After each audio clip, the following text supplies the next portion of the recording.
how you doing with reading your tape measure? If you're having questions about how to read sixteenths, eighths, quarters, and all that, I've got a couple videos on my channel that will help you with that. Now, I've already made a determination on the outside wall on over is going to be 5.5 to the edge of here, okay? Then I know that the screw is going to go into that middle hole there. So what I could do is I could hold my tape measure at 5.5 to the outside edge and see how much further I have to do it. And I look at that, and it looks like 3/8 of an inch if I eyeball it. So 5.5 plus 3/8 is 5 7/8. Another way I could do it is hold my tape measure right in the middle of the screw hole onto the outside. It's about 3/8 of an inch, and I've got 5.5 plus 3/8 is 5 7/8. So I know from my outside corner of the wall is 5 7/8 to that first hole. Okay,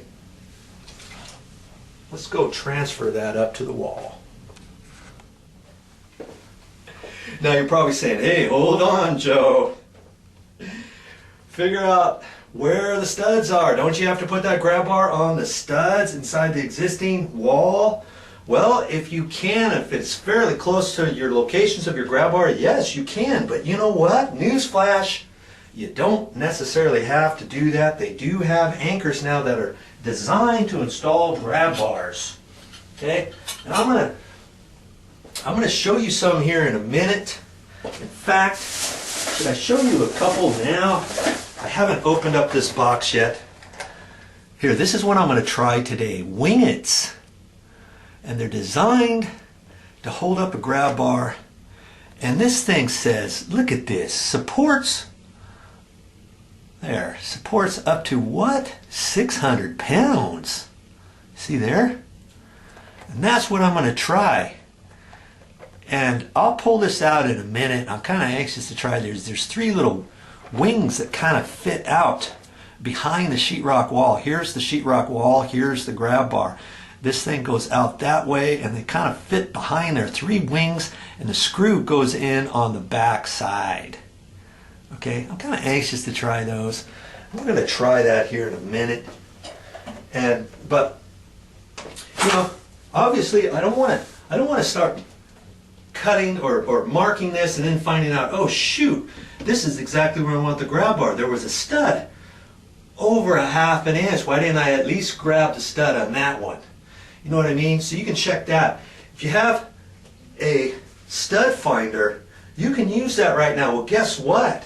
I don't have my stud finder with me, but I've got another tool with me, and it's called my knuckle. Right there.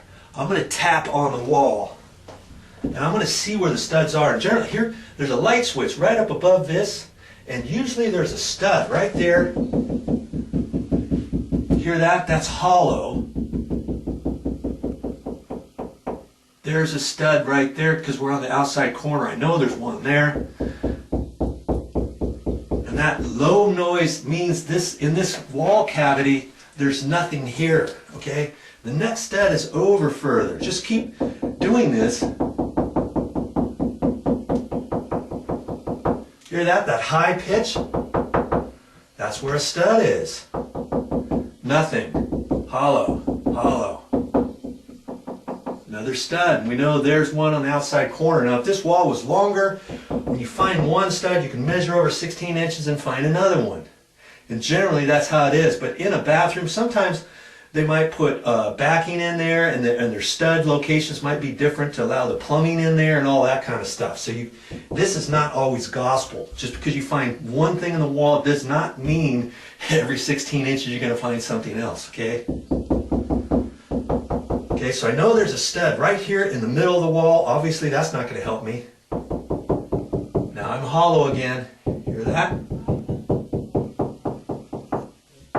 High pitch, I'm on the inside wall angle right here, and I know there's one there, there's one in the middle of the wall, and there's one on the outside corner of the wall. So nothing is going to help me put this grab bar in, is it?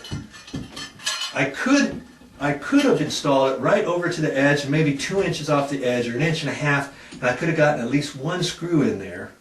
And then I'd only have to put anchors around, I'd only have to put anchors over here. But I don't want to put it too close to there, and I've already talked to them. We've made a determination, we're going to go 5 1/2 over to the edge, plus we got the 3/8 of an inch to the center of the hole, remember? I'm going to go 5 7/8, and that's where I'm going to get my first mark there. Okay, I got my tape measure, and I'm going to hold my tape up here at 35 1/4, remember? I'm just going to kind of eyeball that right now. Now I'm going to go over 5 7/8. I'm going to put a little pencil mark. Now this is wallpaper.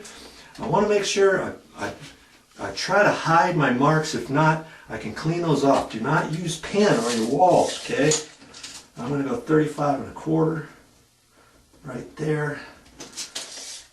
I'm going to connect the two and make a little X, whatever, a T, let's say. And that's where the center of that first hole is going to go, right? And I know it's hollow over here. I should not have anything in this wall to worry about. There should not be any plumbing in this wall or anything like that. But I'm still going to be careful and be mindful before I just ram screws and anchors in there and find out there's a plumbing pipe that I didn't know was in there from somebody remodeled this years ago, or an exhaust pipe or a vent or anything like that. So I still have to be careful when I'm transferring those marks, okay? One step at a time, you can do it.